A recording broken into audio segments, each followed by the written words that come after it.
This is the Zeven Provinciën review only because I don't have time for the others, but the purples are purples, and I can imagine Kazan will be a high or top end gold battleship for campaign, which is quite good for new players.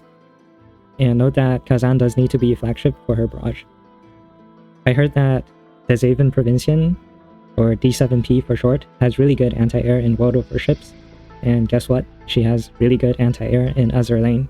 She has 406 AA stat, and plus 20% anti-air stat from her skill, and she has two 120% efficiency mounts in her third slot for 240% anti-air efficiency.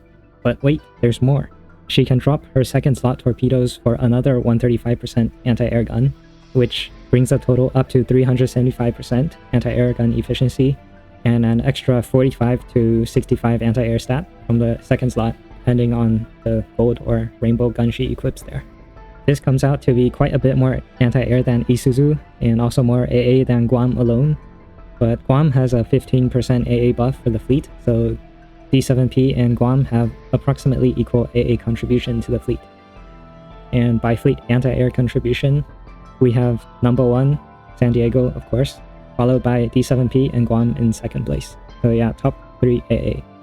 But what's the catch? Because she's a gold ship, while Guam is a real rainbow ship. D7P is not a tank. She's about as tanky as Portland, while Guam is way tankier than Portland.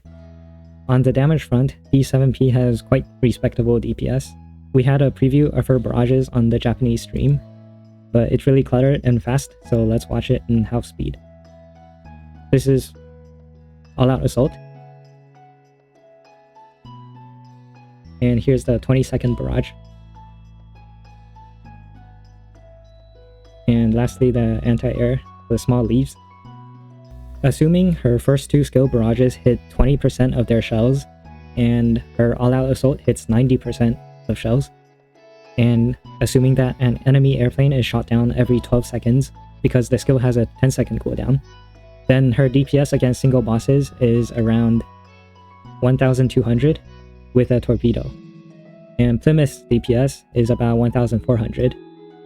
And D7P with 2 anti-air guns is about 1,100. That should put her somewhere in the top 4 to 8 light cruisers against single target. So overall, I would rate her as A tier in Chapter 15, which is similar to Plymouth and Shamanto, and worse than the likes of San Diego, Guam, Eldridge, Laffy 2, and Z52.